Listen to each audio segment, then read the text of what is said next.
Assalamualaikum warahmatullahi wabarakatuh. Balik lagi dengan aku Zulfikar dari Hadi Kusumo yang selalu mengudara di Ikom Radio 107,7 FM tentunya.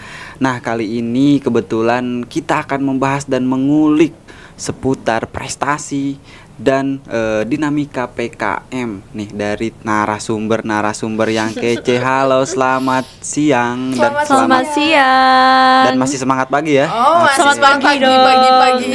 Harus itu kayaknya. Gimana nih kabarnya mbak-mbakku? Alhamdulillah baik. Ya, dalam keadaan sehat walafiat terus. Alhamdulillah. Walaupun di sela kesibukan gitu kan. Iya. Tapi tetap harus dalam keadaan yang Iya maksimal dong. sehat Maksimal, gitu kan. harus setiap saat harus 100%. Betul banget. Gimana nih progres sekarang? Oh, langsung ya. Kenalan dulu. Ya, kenalan dulu kayaknya. Kalau misalkan kata peribahasa itu kan tak kenal maka Ta'aruf. Nah, siap. Tak kenal maka tak sayang ya. Makanya sekarang mungkin kenalan lah. Halo e-commerce, kenalin aku Nastiti Lestari dari program studi ilmu komunikasi sebagai ketua tim Kidsfluencer PKM RSA UMY. Nah, oke. Halo e-commerce, nama aku Dewi Ayu Indahsari, biasanya dipanggil Dewi dari IPCOM angkatan 2021. Salam kenal. Waduh, Mbak Nastiti dan Mbak Dewi. Betul. Ya. Jadi berarti walaupun beda jurusan tapi bisa satu tim gitu kan. Iya. Itu salah satu momen pentingnya di PKM itu kan. Iya, betul. Menyatukan ide dan menyatukan ya istilahnya chemistry walaupun beda jurusan Beda tapi bisa angkatan gitu juga kan. Beda loh. angkatan juga ya. Betul. Banyak angkatan 21 yang 22 gitu kan. Iya. Wih, pengalaman berharga lah gitu. Banget. Oke. Gimana kesibukannya hari ini atau Kesibukannya sebelum- akhir-akhir sebelum- ini, akhir-akhir ini ya? Jadi untuk progres PKM kita sendiri udah 90% ya, tinggal melengkapi policy brief yang akan diberikan ke pemerintahan seperti itu. Ya, hari-hari ya kita hampir ketemu setiap hari. Kalau nggak Iya. Zoom. Iya, oke. pasti membahas. Kalau riset sosial tuh soalnya bahasnya kayak diskusi. Iya. Nggak kerasa riset itu di mana deh. Ternyata riset itu ya di diskusi itu gitu. Oke. Jadi ya kesibukannya ya di PKM ini ya. Iya. Berarti Iya. selama akhir-akhir ini tuh berbarengan aja terus ya, entah itu Iya. lewat daring ataupun lewat Langsung. luring gitu Iya, kan. betul, Benar betul, banget. betul. Oke, mantap sih. Semoga apapun yang dilakukan selalu selalu bergembira lah gitu kan. Amin. Kalau misalkan selalu bergembira kan selalu semangat juga kan Iya, buat benar, buat benar. nugas, buat ngituin itu gitu kan. Beda Benar, lagi. ya. benar Kalau misalkan banget. sambil sedih kan sulit juga Iya, gitu sambil kan. galau gitu. Jangan Waduh, dong. jangan, Kayak gitu. jangan. Aku sih pengen tahu gitu kan. Sebenarnya gue banyak pertanyaan gitu kan, mulai dari e-commerce mungkin ya, pengen tahu seputar dinamika PKM, terutama dari awalnya lah, entah itu dari pembubuhan ide, dari pembentukan tim sampai pemilihan dospem mungkin ya gitu kan. Jadi mungkin bisa dijelaskan nih mbak-mbak ke para e-commerce ataupun halayak yang memang menonton di e-com iCast ini. Oh, iCast. iCast Jadi namanya. programnya itu namanya itu iCast. Oke, Program iCast. e-com podcast. Gitu. Iya, asik. Oke. E-commerce mungkin mulai dari pokoknya sounding PKM setiap tahunnya tuh mulai dari bulan Desember akhir tahun gitu, setelah PIMNAS dilaksanakan. Lalu untuk full kami menggarap ide itu aku sama Ilham itu di bulan Januari gitu. Di bulan Januari kami ke CSIC. CSIC itu lembaga yang menaungi PKM di UMY. Jadi teman-teman kalau mau menggodok ide, konsultasi apapun itu ke CSIC aja, karena di sana benar-benar difasilitasi teman-teman. Oke. Nah, lalu kami mencoba menggodok ide yang saya sendiri punya idealisme bahwa saya mau PKM tapi nggak mau ninggalin kajian saya di ilmu komunikasi gitu. Walaupun nggak ada look up to ke cutting, ini siapa yang harus aku tiru gitu, atau siapa yang aku harus lihat jadi pedoman, tapi bukannya mulai dari nol ya, karena di UMY tuh di Ilkom tuh jarang sekali yang mau PKM. Jadi saya godok ide kayak fenomena apa, karena saya mau nyari riset sosial humaniora, makanya fenomena apa yang orang-orang lain tuh nggak kepikiran untuk itu sebagai permasalahan atau sebagai ide PKM. Oke. Fenomenanya fenomena yang teman-teman tuh coba cari fenomena yang orang lain tuh nggak sadar kalau itu permasalahan, sampai orang lain tuh kalau dengar ide kalian, oh iya ya, kok kepikiran. Nah, betul, itu berarti ide kalian bagus. Gitu.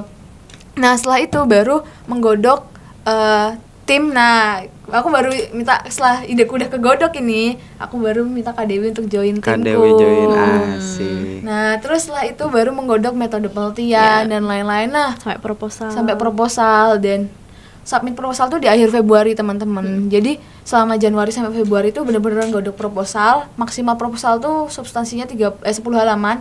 Lalu lampirannya tidak terbatas seperti itu. Nah, untuk metode penelitian sendiri, kami termasuk yang banyak metode penelitiannya. Ada 3 metode penelitian dengan 3 rumusan masalah. Jadi rumusan masalah pertama itu kami jawab dengan metode penelitian analisis teks media dengan analisis isi atau konten analisis dari Krippendorf tahun 2018. Nah, ini sudah membuahkan luaran. Betul. Di jurnal Audience, baru terbit kemarin Juni akhir bulan lalu dengan judul analisis isi konten komersialisasi Kidfluencer pada akun TikTok @abdaily. Itu di Sinta 4. Iya, di Sinta 4 di jurnal Audience gitu. Kalau untuk judul PKM kami sendiri itu komersialisasi Kidfluencer, kajian sosiokultural fenomena konten kreator anak di TikTok. Jadi karena 3 metode, jadi kami bisa mengeluarkan luaran jurnal itu juga 3 karena per jurnal beda metode, beda rumusan masalah juga gitu. Nah, itu yang membuat proposal kami itu berat gitu. Maksudnya bobotnya kalau kami kira-kira ya, soalnya kami nggak dapat nilai skor juga. Nah, itu usahain teman-teman Ilkom. Jadi gini, Ilkom tuh memiliki kekuatan dalam metode penelitian itu karena kita bisa menambahkan analisis teks media, baik itu analisis wacana, analisis isi, semiotik dan lain-lainnya. Jadi teman-teman Ilkom jangan ragu kalau mau ikut PKM karena kita tuh punya kekuatan kok, nggak kalah sama HI atau IP gitu. Nah, betul e-commerce. Jadi kalau misalkan mau PKM, mau apa istilahnya kayak hal-hal seperti inilah gitu kan, ikuti aja. Yang penting berani aja dulu, kayak Mbak Titi gitu kan. Karena kan urusan tim ataupun apa nanti bisa dibicarakan gitu kan. Bahkan Mbak Dewi juga yang notabene-nya beda fakultas gitu kan ya, bisa sampai bertemu sama Mbak Nastiti gitu kan ya. Gitu. For your information, kita tuh satu UKM. Satu UKM di KPM ya? Iya, kelompok penelitian mahasiswa gitu. Mungkin Mbak Dewi mau lanjut setelah metapan gitu. Oke, jadi sebenarnya kita tuh kalau udah dapat ide kan kita langsung godok proposalnya dan sebagainya. Terus alhamdulillahnya kita ya akhirnya bisa menentukan ide yang bagus, terus kita bisa lolos pendanaan alhamdulillahnya. Dan ya, kita sekarang sudah di tahap yang mana luaran kita juga udah tercapai, luaran artikel ilmiah udah tercapai, artikel populer juga udah alhamdulillah ya, udah belasan ya. Kita udah belasan kayak gitu. Terus tadi dari masuk ke timnya Nastiti. Iya, itu gimana? Jadi kemarin tuh ya itu ya, Nastiti tuh hubungin aku gitu. Waktu itu kita masih awal tahun ya, Nas ya? Iya, masih awal tahun banget. Nah, itu Nastiti danto tuh cek Kak Dewi. Terus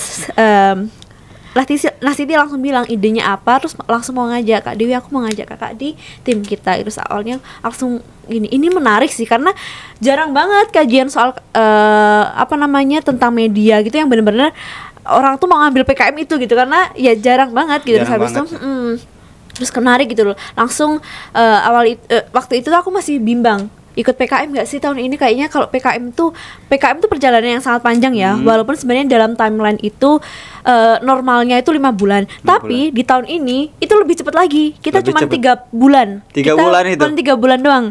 3 bulan itu bayangin teman-teman, kita harus menyusun semua luaran itu yang kita janjikan di dalam proposal, baik luaran wajib maupun luaran tambahan. Itu dalam 3 bulan aja gitu. Oke. Biasanya tuh normalnya 5 bulan ya, Nas ya. Setiap tahun itu biasanya periode PKM tuh 5 bulan. Tapi tahun ini mungkin karena mau pergantian pemerintah, jadi akhirnya cuma 3 bulan aja gitu. Terus ya udah aku memutuskan untuk akhirnya masuk ke dalam tim Nastiti gitu, ke tim kita, tim Kidfluencers. Akhirnya kita sekarang ada 5 anggota gitu ya teman-teman. Ada 5 anggota dalam satu tim. Dan luar biasa ya perjalanan kita selama PKM ini. Karena ya itu ya sebenarnya 3 bulan itu, apalagi untuk kita yang luarannya banyak dan kita pakai mix method, itu tuh cepet banget dan banyak banget yang harus kita kerjakan kayak gitu. Jadi kayak setiap hari itu kerja Rodi gitu, nggak ada kerja Rodi ya. Kayak apa ya, ya kita selalu camp di ruang nego. Kayak tiap hari tuh pikirannya PKM terus gitu. Tapi emang harus kalau di PKM tuh harus ada orang yang in charge terus di PKM-nya setiap hari kayak gitu. Tapi emang maksudnya tuh kalau misalkan sesuatu yang memang agak sedikit panjang ya kita kayaknya perlu apa ya energi yang cukup kuat Iya juga betul, gitu harus kan. jaga juga, Harus jaga juga gitu mood kan. gitu. Iya. Jaga mood, jaga apa? Kesulitan tim kesulitan apalagi. tim Iya, apalagi. benar. Apalagi ini kan ya kayak misalkan apa ya berbentuk tim lah gitu Iya, kan. banyak kepala kan. Menyatukan kepala tuh kan Betul. sulit Iya, juga gitu kan. Punya Untuk kesibukannya punya masing-masing masing-masing, itu. gitu. Emang yang jadi kesibukan masing-masing sih yang menjadi faktor utamanya tuh ya kadang ya. Betul setuju banget. Iya, kayak apalagi gitu. misalkan dibenturkan dengan tugas-tugas kuliah juga Iya. gitu kan. Ya mungkin e-commerce kalau misalkan ya pengen ikut PKM atau ya semacam kayak gini lah gitu kan. Iya, Jangan benar. jangan patah semangat Iya, sebenarnya tuh jangan ya. takut dulu, Jangan takut OVT, dulu. OVT dulu. Maksud tuh kayak misalkan Banas Titi lah dari tadi emang memikirkan ide dulu gitu Iya. kan. Maksud tuh hal-hal yang memang peluangnya besar apa ya? Kecil sebenarnya itu tapi peluangnya itu sangat besar ke depannya Iya, gitu kan. Nah, ini betul. yang memang nanti yang lainnya juga akan apa ya? Ngikutin lah kayak misalkan tim gitu kan. Iya, Terus Dospem betul. juga ada gitu Iya. kan. Nah, kalau misalkan tadi untuk pemilihan Dospem itu sampai mana? Oke, kalau milih Dospem ya tips and trick dan buat teman-teman ya. Kalau aku sendiri karena aku udah melihat profil Pak Vilo yang dulu beliau juga alumni PKM saat kuliah dan alumni Pimnas juga. Jadi Pak Vilo udah tau lah cara kerja PKM itu seperti apa. Oke. Itu penting banget teman-teman kalau bisa tuh ya yang pertama tuh syaratnya sesuaikan judul kalian sama Dospem kalian gitu. Jadi itu kualifikasinya atau gimana? Iya, nah tapi ada syarat yang sebenarnya penting tapi memang bukan yang pertama. Kalau bisa dosen kalian itu paham betul akan alur PKM. Soalnya oke. metodenya PKM tuh nggak sesetrik itu. Terus PKM tuh juga ada luaran yang harus dihasilkan. Jadi emang beda sama penelitian biasa gitu Penelitian loh. biasa, Karena betul ya. karena ya beda aja. Takutnya kalau misalnya Dospemnya baru pertama kali PKM, kalian juga baru pertama kali PKM bingung gitu. Iya. Strateginya bingung gimana gitu. Nah, Pak Vilo alhamdulillahnya tuh tahu bagaimana menyusun strategi bagi kami seperti itu. Itu teman-teman e-commerce kalau misalnya tips and trick cari dosen sih kayak gitu. Jadi sebenarnya dosen kalau misalkan ya mungkin secara keilmuan ya memang semuanya juga ada gitu Iya. kan. Tapi mungkin secara pengalaman Betul. Pak Vilo ini jadi nilai tambah lah karena pengalaman di Pimnas juga, di Iya. PKM juga ikut gitu Iya, kan. dan Iya. jadi reviewer Jadi dulu. reviewer, Iya. jadi Iya. PKM. Dan itu mungkin jadi apa? Transfer pengalaman itu ke kalian Iya, gitu kan. Dan ngerasa enak banget. kalian juga Iya, ngobrolnya enak iya, karena nyambung gitu, gitu kan. betul. Nah, mungkin hal-hal yang ya hal-hal detail itu harus apa ya? Diperhatikan harus juga. Iya, soalnya gitu kan peran ya. Dospem itu benar-benar Benar-benar berpengaruh. penting. Betul. Nah, oke. Nah, sampai di titik influencer gitu kan, secara penamaan, secara ide, secara gagasan itu kan adalah suatu yang memang sudah direncanakan dan sudah diputuskan gitu bersama gitu kan. Nah, kira-kira sampai di tahap influencer itu gimana gitu? Oke, jadi pas itu saat diskusi, itu masih aku sama Ilham. Apa ya fenomena ini? Aku awalnya mau ambil fenomena politik, tapi banyak diskusi sama mentor di CSSI sampai mentornya bilang sebenarnya fenomena politik ini sekarang kurang diminati oleh reviewer PKM seperti itu. Mentornya belak-belakan kayak gitu terus kayak apa coba cari. Aku langsung sambil buka sosmed ya, aku langsung ini Mbak fenomena konten kreator anak kayak gitu. Menarik itu, coba kalian dalamin. Terus aku ternyata ada sebutannya kid influencer, sering disebut dengan kidsfluencer kayak gitu. Akhirnya kami nembak judul itu, baru kami hubungin Pak Filosa kayak gitu. Oke. Kami hubungin Pak Filosa juga langsung tertarik sama judulnya itu gitu. Jadi ambil fenomenanya tuh yang pertama ya itu yang nggak kepikiran dulu. Jadi emang daya referensi kita dan daya kritis kita benar-benar diolah dalam penemuan ide gitu. Soalnya dari awal. Iya, soalnya orang-orang yang kepikiran gitu loh dengan ide kayak gitu. Jadi teman-teman untuk tahun depan pasti bakal banyak banget fenomena media yang akan silih berganti, itu bisa di highlight teman-teman untuk banget. PKM. Karena kan kalau misalkan ter-highlight itu apa ya istilahnya anak kecil ini banyak juga gitu kan di media sosial gitu kan. Dan orang nggak tahu itu. Dan orang itu nggak tahu itu kalau masalah gitu kan. Betul. Nah, kira-kira ketika sudah diputuskan untuk influencer, ketika turunannya pasti ada latar belakang gitu kan yang dapat mempengaruhi. Nah, kira-kira latar belakangi tentang influencer ini apa sebenarnya yang menjadi titik sentralnya gitu? Karena ini pas aku ngeliat tuh isi FYP TikTok, isi beranda Instagram itu benar-benar isinya tuh semua tuh ya kalau sebut nama Cipung AB gitu. Ya. Itu semua kayak gitu. Aku pun juga awalnya nggak sadar kalau ternyata ada ya komodifikasi dan komersialisasi di dalam konten-konten tersebut kayak gitu. Berarti ada proses pendalaman di situ Iya ya. di situ. Nah itu yang kami bahas di artikel jurnal kami yang sudah publish di jurnal Audience. Kalau teman-teman mau baca dengan judul itu yang tadi Itu lebih kami sebutkan. konkret di sana ya. Ya karena kami membahas 5 video dari akun TikTok @abdaily di bulan Februari yang membahas mengenai proses tahapan komersialisasi yang terdiri dari pre-commercialization, commercialization, dan post-commercialization. Mungkin kali mau lanjut? Iya, jadi sebenarnya banyak banget ya yang kita bisa teliti dari Kidfluencers sendiri gitu.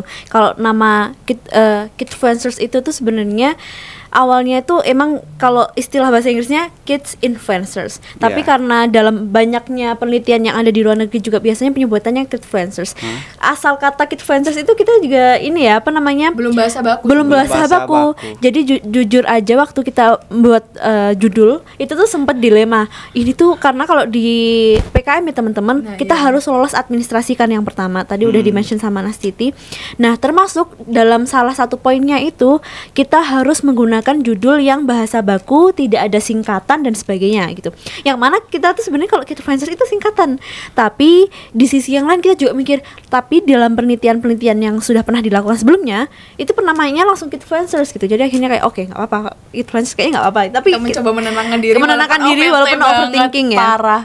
Tapi alhamdulillah udah dapat pendanaan. Akhirnya oke, kalau gitu ini memang penamaan yang mungkin baru bagi reviewer baru. Dan ini ya teman-teman, karena kita sekarang tuh di dunia yang serba digital, jadi kajian tentang media, penelitian tentang dunia digital, dunia maya itu memang sangat sedang diminati oleh reviewer gitu. Karena kan maksudnya sebelumnya mungkin kajiannya ya kajian politik, kajian budaya, itu tuh udah sering banget kan. Tapi kalau kajian media tuh emang kan jadi topik yang sangat in ya sekarang ini gitu. Nah itu sih sebenarnya kalau dari awal mula kita akhirnya kita mengambil ide Kidfluencers ini gitu. Dan ternyata setelah kita olah datanya, setelah kita udah neliti secara lebih intens, banyak banget yang bisa kita teliti dari Kidfluencers ini. Banyak banget pasti. Dari berbagai sisi. Iya, gitu. jadi kita juga nemuin ada kalau di luar negeri. Jadi itu tipsnya juga gini teman-teman, kalau mau nemuin ide PKM. Biasanya penelitian di luar negeri itu lebih advance 3 sampai 5 tahun daripada penelitian kita. Jadi sebenarnya 3 sampai 5 tahun yang lalu Kidfluencer itu juga udah sering diteliti di luar negeri gitu. Nah, itu juga ada website namanya TikTok Cultures ya, Kak ya. TikTokcultures.com. Iya. Nah, itu sebuah website yang menaungi research profesor-profesor. Nah, kebetulan kami juga sudah reach out oleh profesornya. Kami juga mau meet dengan profesor tersebut dari Curtin University. Nah, itu kami mencoba menjelaskan penelitian kami dan profesornya juga tertarik seperti itu. Oke. Nah, terus itu yang membuktikan bahwa sebenarnya tuh Kidfluencer tuh bukan penelitian yang baru gitu. Di luar negeri gitu. Jadi kalau pilih penelitian ya gitu yang udah diteliti di luar negeri tapi kamu menerapkannya di Indonesia kayak gitu. Berarti emang istilahnya tuh yang out of the box itu lah namanya. Tapi untuk di Indonesia, padahal ya kalau di luar negeri itu udah ada walaupun emang nggak gitu sebanyak itu juga sih. Jadi bisa mengakomodasi ide terus lalu kita terapkan sesuai dengan apa yang ada di Indo gitu sih sebenarnya. Ya emang kalau misalkan lewat FYP itu kan keluar tuh kayak AB gitu kan. Nggak pernah sehari nggak ada mereka kan di gitu FYP itu kan. Pasti kan itu ada fenomena berarti. Maksud tuh padahal udah sering muncul tapi nggak kepikiran sampai sana ya. Itu sesuatu hal yang memang ya di luar nalar juga yang keren juga buat kalian gitu kan. Tepuk tangan gitu ya. Thank you. Nah, ini kalian apa yang dibawa ini kira-kira? Campaign-nya apa gimana? Jadi kalau di PKM itu kami harus memenuhi luaran wajib dan luaran tambahan gitu.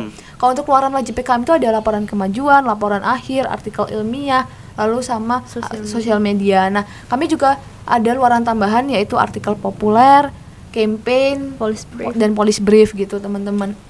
Jadi kenapa kami menambahkan luaran tersebut? Yang pertama kami nggak mau berhenti riset ini tuh hanya untuk menambah cakrawala pendidikan saja, tapi kami ingin mencoba mereach out ke pemerintahan bahwa ini ada permasalahan loh di sini. Please look up to this gitu loh. Nah, kami juga sudah berbincang dengan KPAI, Komisi Perlindungan Anak Indonesia Daerah Kota Yogyakarta, bahwa mereka juga mengakui bahwa untuk kidfluencer tuh mereka tuh belum dibicarakan kayak gitu. Ya. Jadi kami merasa berarti penelitian ini juga berguna seperti itu untuk pemerintahan. Jadi harapannya kami bisa mensounding ke pemerintahan bahwa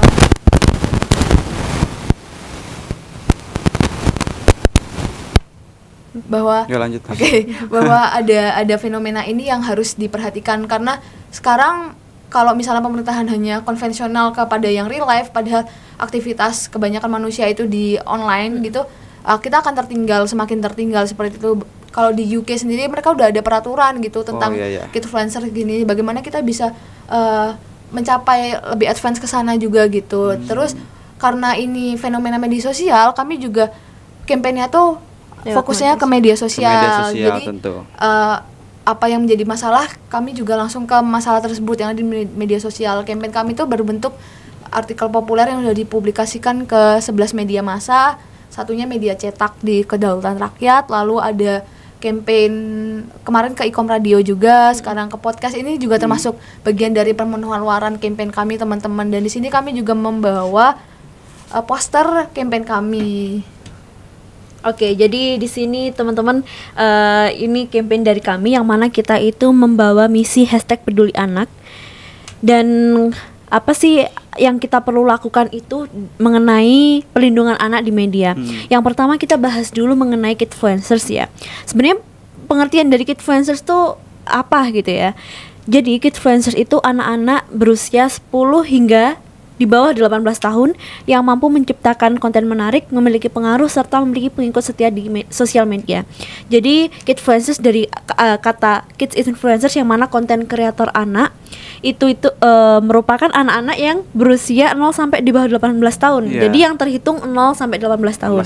Misal tadi Pak Zul punya anak atau punya temen adik yang umurnya nanti malam itu udah 18 tahun, besok dia udah nggak bisa dihitung sebagai anak. Jadi dia bisa dihitung sebagai anak tuh sampai hari ini.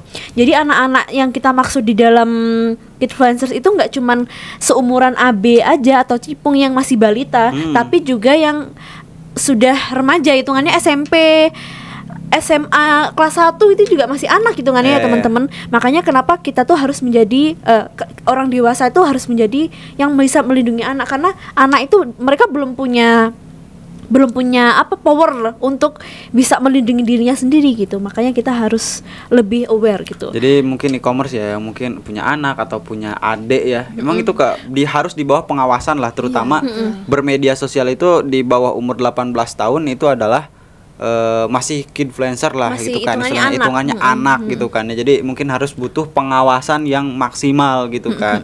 Karena kan kalau misalkan dilihat ya banyak yang memang SMP gitu kan, apalagi SMA ke bawah lah istilahnya, itu kurang pengawasan dari orang tuanya. Entah itu mungkin orang tuanya yang memang gaptek atau apa ya. Terlepas dari semua itu, harusnya tuh pendidikan sekecil kayak gini tuh harus ada gitu kan.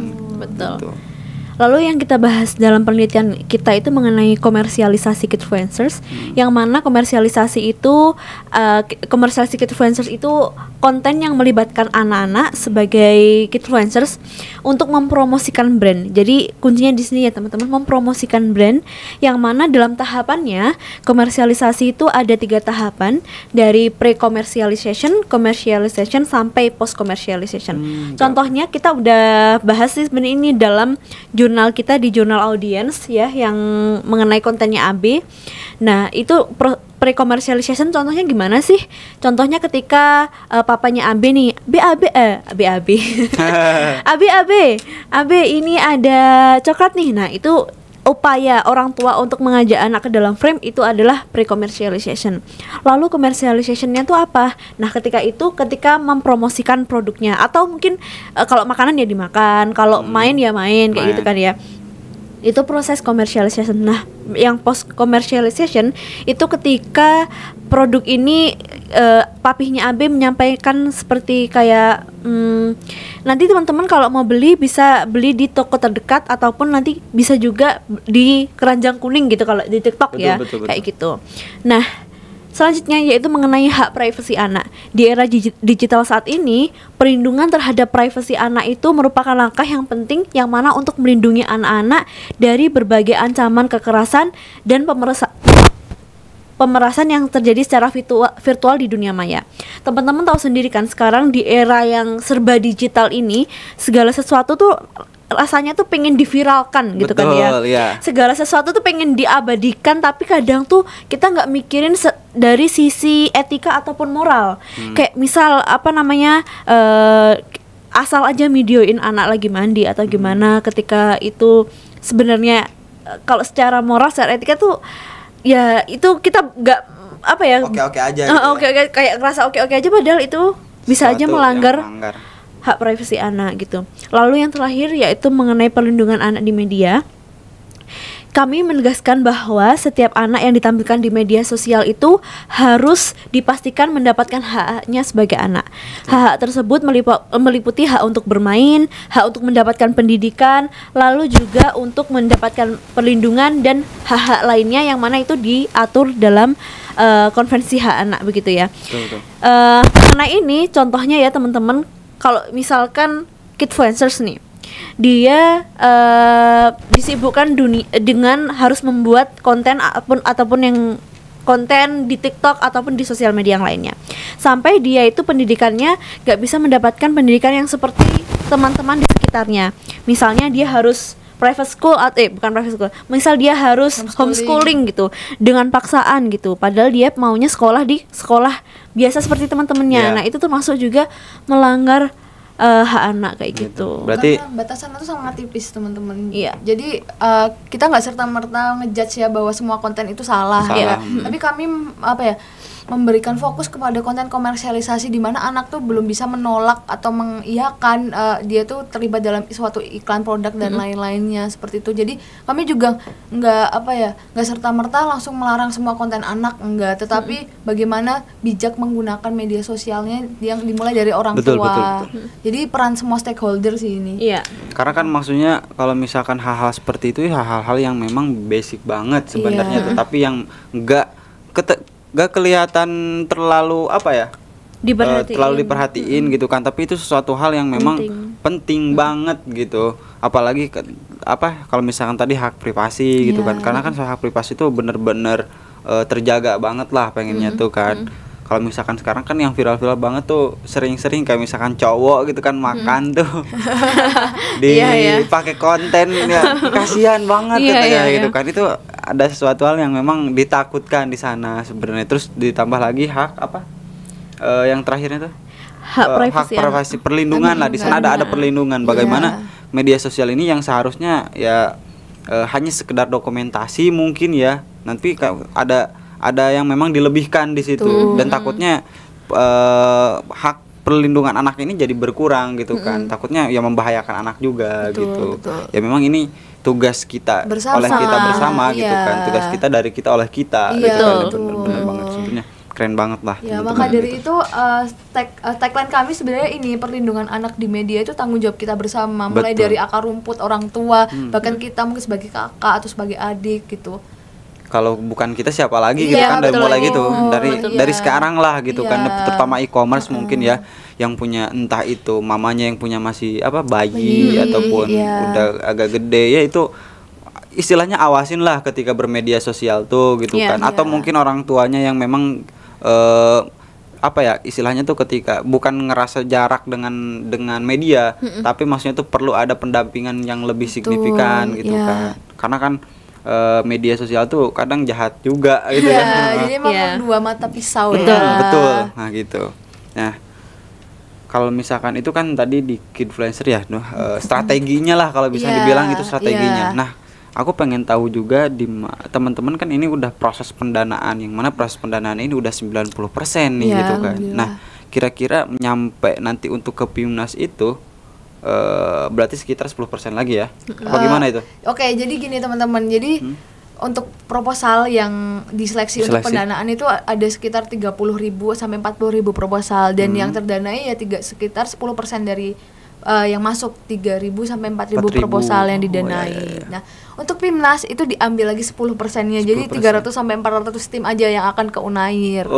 PIMNAS 37. Dan itu offline. Offline di Unair gitu. Bulan September sampai Oktober, antara September sampai Oktober gitu. Jadi kita masih berjuang ini sampai final. Nggak semua yang didanai itu akan masuk ke Pimnas gitu. Pimnas, oke.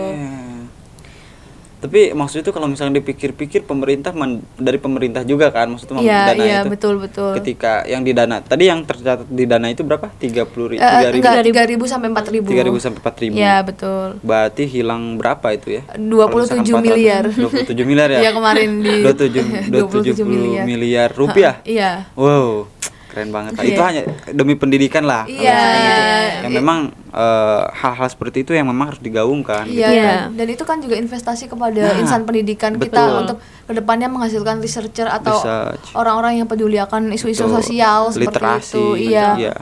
Karena kan kalau misalkan sejauh ini ya harapannya kayak PKM kayak gini tuh nggak hanya berhenti tentang di pengadvokasian saja. Iya, betul. Tapi aksinya juga harus memang Betul. harus diberlanjutkan lah. Iya. Jangan sampai Pimnas atau mungkin sama PKM doang gitu Iya. kan. Tapi aktualisasinya, implementasinya yang memang itu harus bener-bener digaungkan. Komitmen oleh Komitmen lah, anggotanya. gitu. Iya, betul. Mungkin ya strategi kayak gini mungkin nanti lewat media sosial kan Iya, teman-teman juga ya. iya, betul. Jadi kan itu nambah apa ya, pengetahuan juga buat edukasi lah buat yang lain gitu kan. Iya. Nah itu mungkin salah satu faktornya media sosial tuh ya saling apa ya, saling mengkoneksikan lah gitu kan, memberikan wawasan luas gitu Iya, kan. Nah, gitu. betul. Ada lagi ya kira-kira yang perlu dibahas lagi gitu kan. Kalau misalkan dari aku pribadi sih kayaknya bukan ngerasa cukup ya, tapi kayaknya lebih banyak lagi, tapi kayaknya kalian yang lebih taunya gitu kan, bingung aku. Ini sih tadi ngobrolin soal gimana sih nanti kita sumbangsi ke pemerintahnya. Oh iya. Kita juga nanti bakal salah satu luaran tambahan kita menjanjikan police brief ya untuk Jadi police brief tuh kayak gimana? Police brief itu nanti kita akan susun yang mana itu nanti hasil kajian dari penelitian kita. Kita permasalahannya apa sih awalnya? Nanti di police brief itu kita godok gimana caranya itu apa sih yang bisa kita memberikan ide kepada pemerintah itu untuk fenomena ini gitu, untuk kajian ini gitu. Nanti kita sebenarnya udah ngobrol dengan KPAI Kota Jogja. Yang mana untuk penyusunan police brief kita juga udah pernah mention ke KPAI. Dan police brief ini nanti bentukannya ya itu nanti apa ya, kajian apa yang bisa kita tawarkan, yang mana itu bisa memberikan sumbangsi untuk regulasi, entah itu mengenai apa ya, nanti bisa menjadi sosialisasi dari KPAI untuk orang tua. Nah itu nanti police briefnya seperti Betul itu. banget. Berarti itu ada sumbangsinya secara kebijakan ya. Betul, Iya, kebijakan. naskah Kan akademik. kelihatan kalau misalkan Iya. kebijakan-kebijakan di Indonesia masih belum apalagi di medianya gitu kan, masih kurang lah. Sedikit itu paling jauh hanya di kayak kekerasan seksual. Iya, betul. Iya, Nah, iya. kalau misalkan Di kayak media. konten-konten kayak gini kan masih belum Betul, ter-highlight gitu kan. belum dikaji belum sebenarnya dikaji gitu malahan kan ya. ya. Iya. Ya makanya mungkin berawal dari kita nih Iya, atau teman-teman. iya. Nah, mungkin yang lain juga nih teman-teman ketika ya nggak hanya kelompoknya Mbak Nasti sama Mbak Dewi, tapi yang lain juga lah, kita bersama-sama berkomitmen kalau misalkan media sosial ini menjadi salah satu cenderamata lah ke depannya, Iya, bukan jadi betul. malah jadi pedang lah buat itu gitu kan. Betul, Gitu. setuju banget. Nah, apa lagi ya yang perlu dibahas kita ini sebenarnya? Apa ya? Ada lagi Sebenarnya nggak? kan kalau mengenai media ya, karena kita sekarang eranya semua serba digital, jadi yang namanya peraturan ataupun kajian itu sebenarnya harusnya mengikuti zaman kan ya. Zaman, betul. Nggak serta merta konvensional, apalagi tidak mau membuka diri dengan apa yang ada Apa yang fenomena ada di sekarang fenomena kayak sekarang gitu. gitu. Nah, maka dari itu kenapa sih sebenarnya kita tuh membutuhkan kajian-kajian baru, terutama kajian-kajian yang belum pernah disentuh sebelumnya. Karena yang mana kalau misal contohnya tim kami nanti, kita bisa membentuk police brief, kita bisa advokasi dengan pemerintah, kita bisa berdiskusi dengan KPAI. Itu kan nanti akhirnya mewujudkan kajian-kajian baru yang mana itu nanti bisa seiring berjalannya waktu bisa menjadi sumbangsi kita terhadap pemerintahan atau regulasi gitu ya. Itu titik besarnya mungkin ya. Nah, kemarin kita udah pernah ngobrolin juga sama KPAI terkait media ini.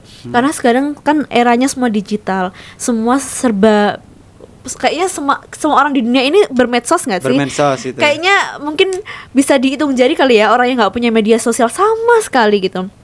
Nah, oleh karena itu kemarin kita udah sempat ngobrol kalau misalkan sebenarnya di kurikulum pendidikan kita tuh bisa nggak sih ditambahkan untuk mengenai pembahasan ya hak privasi ataupun hak bermedia, bijak bermedia gitu. Dan ternyata memang itu belum pernah ada kajiannya gitu. Sebenarnya kalau mengenai hak anak ataupun peraturan-peraturan mengenai kekerasan seksual itu udah ada.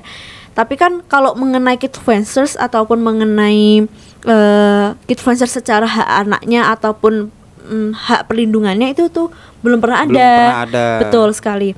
Oleh karena itu ya sebenarnya kita tuh membuat penelitian kenapa tuh sebenarnya tuh dalam suatu negara tuh dibutuhkan sekali orang yang mau menjadi researchers karena ya itu nanti negara itu bisa berkembang ketika kajiannya ataupun keilmuannya itu bisa lebih advance lagi gitu. Mengikuti zaman gitu. Jadi nggak yang strict gitu. Kalau misalnya nanti itu terus enggak. Jadi kita butuh orang-orang yang out of the box dan narator-narator juga yang bisa menyadarkan masyarakat karena kita kurang narator-narator itu sih sebenarnya. Betul. Ini kayaknya keren banget lah aku kayaknya tuh. Kalau misalkan dari mulai penggagasan ide gitu kan. Entah itu lewat ya hal-hal yang sepele tapi bisa jadi berbau besar gitu kan. Tapi bukan sepele juga ya. Iya, tapi ini enggak kepikiran aja gitu kan. Tapi itu sesuatu yang penting gitu kan. Apalagi semakin zaman tuh semakin maju ya semakin media tuh makin baru pasti juga ada gitu permasalahan kan. juga, Ada permasalahan ada buruknya tuh pasti sekali. Makanya ya positif negatifnya tuh pasti ada terus lah di media sosial. Makanya hal-hal seperti ini bukan mengantisipasi tapi mengantisipasi menjaga mungkin ya ke depannya bagaimana kita bijak menggunakan media sosial apalagi melewati ya si anak ini atau si anak yang jadi influencer ini gitu kan gitu. Ya sebenarnya seperti itu sih ya. Gimana lagi? Tapi harapannya teman-teman bisa sampai PIMNAS. Ketika sudah sampai PIMNAS, ketika sudah jadi juara ya jangan lupa diaktualisasikan, diimplementasikan ya semuanya pokoknya. Ya mungkin e-commerce di sinilah ketika yang udah nonton gitu kan, harapannya ya gagasan yang dibawa oleh teman-teman PKM Kidfluencer ini bisa mungkin teman-teman tuh bisa tahu lah, nambah wawasan lah. Raising awareness ke teman-teman. Betul banget. Iya, karena jadi kan berdampak juga gitu kan. Penelitian ini gitu. Jadi ini tugas kita sebenarnya, tugas kita bersama gitu. Nah, itu aja sih kalau dari aku. Ada lagi enggak? Aku bingung nih.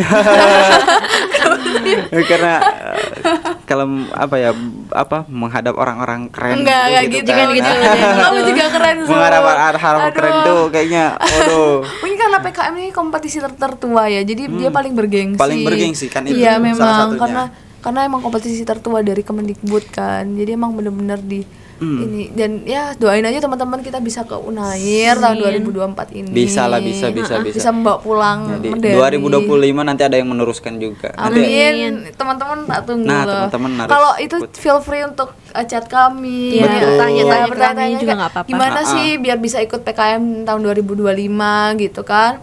Kami feel free karena sebagai bentuk tanggung jawab moral kami untuk melanjutkan biar nggak ada gap gitu. Betul.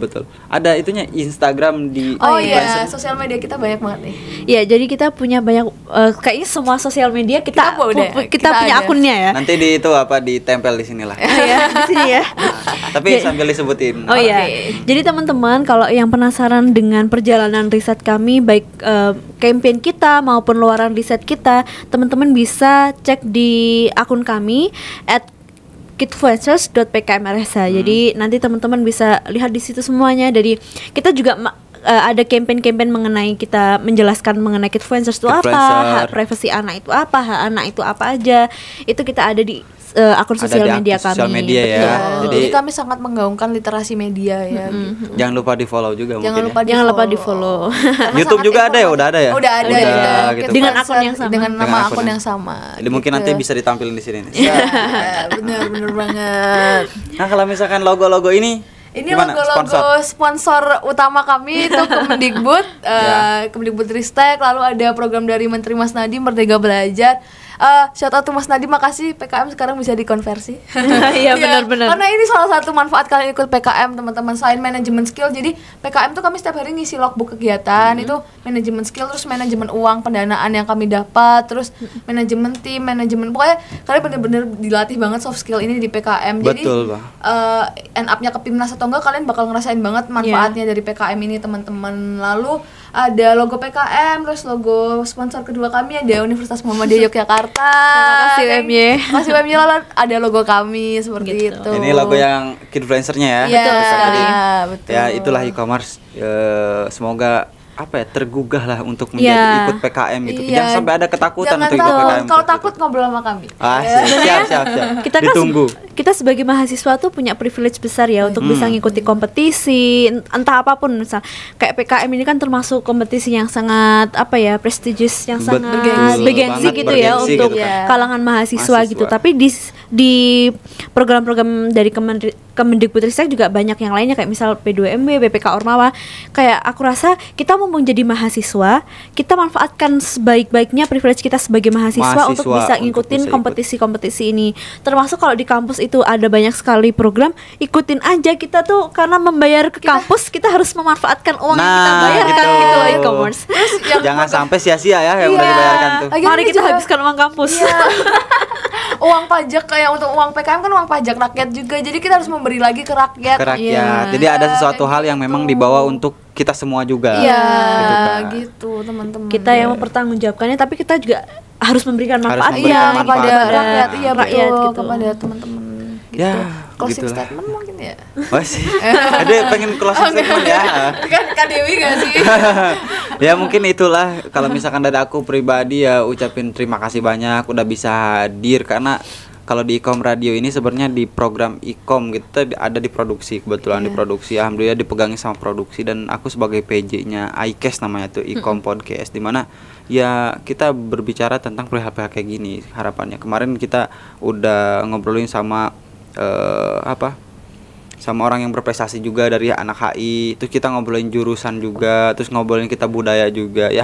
Sekarang ya yang berbau prestasinya itu ada juga nih. Nah, harapannya teman-teman kalau teman-teman tim PKM ini kalau misalkan nanti ya alhamdulillahnya nanti ya dapat di PIMNAS ya bisa ngobrol lebih lagi lah, Insyaallah. men-sharing lagi, men-share tentang Pengalaman pengetahuan-pengetahuan yang PIMNAS udah ya, gitu kan. amin. Gitu kan ya, harapannya semoga mengudara sampai Unair, ya. amin, Ya, amin, amin. segala sesuatunya. Mungkin sampai situ aja, silakan untuk closing statement yang gitu menggugah lah buat para e-commerce. Oke, jadi e-commerce mumpung kita jadi mahasiswa, privilege kita besar banget ya. Sebelum kita cepat-cepat lulus ya, kita kan bisa memanfaatkan privilege kita itu untuk entah itu ikut kompetisi dan sebagainya.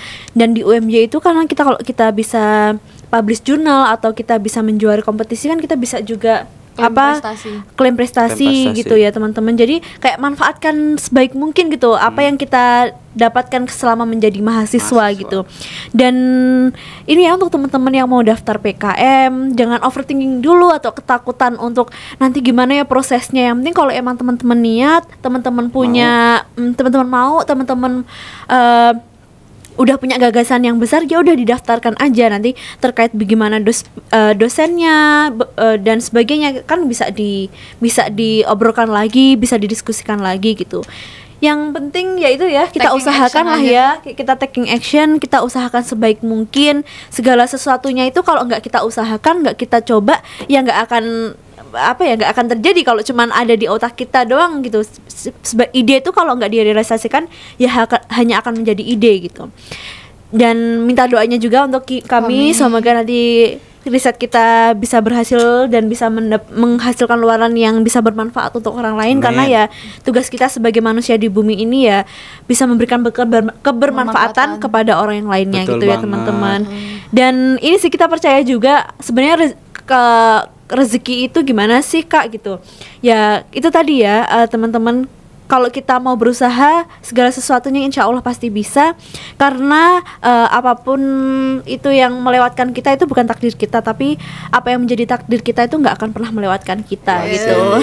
Betul. Closing statement yang sangat Dari Mbak Nastiti gimana? Gimana nih? sih dia? Mengenai Kidfluencers ya, kita. Tadi Kak Dewi udah filosofis banget ya. Mungkin aku sekali lagi menegaskan bahwa memang komersialisasi, komodifikasi Kidfluencer di sosial media itu masih sangat marak. Maka dari itu tanggung jawab anak di media itu adalah tanggung jawab kita bersama teman-teman. Mari kita saling menjaga, kita untuk kita jaga kita, teman-teman. Betul gitu. banget. Itu sih salah satu pentingnya ya. Iya. Terima kasih. Kalau dari aku pribadi terima kasih yang sebesar-besarnya, terutama dari teman-teman Ikom Radio juga sudah bisa singgah lah di lab kecil gini gitu kan, lab ya mirip-mirip close the door lah ya gitu kan. Ini semi-seminya lah gitu kan. Harapannya program podcast ini bisa berlanjut ke depannya dan teman-teman juga bisa bisa melabuh lah sampai Unair nanti dan bisa mengimplementasikan apa yang sudah digagas di PIMNAS atau di PKM ini gitu kan. Jadi itu untuk e-commerce mungkin ya, karena ini bukan sesuatu hal yang baru sebenarnya PKM ini, tapi sesuatu yang ditakutkan. Jadi sebenarnya jangan takut lah untuk ikut PKM ini, karena ikut PKM ini bukan masalah permainan takdir, tapi bagaimana kita ikhtiar kita. Kalau urusan takdir itu belakangan gitu kan. Iya, betul. Karena kan sesuatu takdir itu tergantung ikhtiar kita juga gitu kan. Jadi teman-teman ya semangat terus. Kalau misalkan ikut PKM ini jangan sampai ngerasa minder atau apa gitu kan, tapi lakukanlah kayak misalkan tim-tim Kidfluencer ini gitu kan. Terus terkait tadi yang berisi daging semua terkait konten kita. anak gitu kan, kampanyenya gitu kan, konten anak. Pembahasan kita ya. Pembahasannya banyak banget lah gitu kan. Tadi mulai Mbak Nastiti udah ngejelasin bagaimana dinamikanya pendaftaran PKM gitu kan, mulai dari pendanaan sampai mau PIMNAS sekarang ya teman-teman. Harapannya bisa lah teman-teman juga ikut hal itu, dan teman-teman semua juga bisa mengaktualisasikan terkait campaign yang udah diberikan, strategi yang udah diberikan oleh teman-teman PKM Kidfluencer, terutama dalam bijak bermedia sosial, karena sesuatu halnya media sosial ini menjadi salah satu hal penting gitu kan untuk kedepannya. Terutama ketika bermedia sosial ini kita harus saling menjaga hak, entah itu hak kita, entah itu kita hak orang lain, dan hak anak-anak mungkin ya sebagai influencer gitu kan, sebagai influencernya lah gitu ya. Saring sebelum sharing. Nah betul, saring sebelum sharing. Bener banget. Ya itu mungkin itu aja sih, bisa saya hello dulu kamera gitu kan ya. Makasih. Thank you. Oke, inilah tim-tim hebatnya. Semoga sampai Unair. Amin. Okay. Jadi itulah e-commerce di program iCash kali ini. Harapannya semua e-commerce tergugah lah untuk ikut PKM. Sampai jumpa, saya Zulfikar Alinanda sebagai host. Tetap di 101,7 FM Ikom Radio, selalu mengudara, be creative, inspiring people. Bye-bye. Thank you, bye-bye. Alhamdulillah. Makasih banyak. Makasih banyak. Ini lebih berat sih buat yang tadi.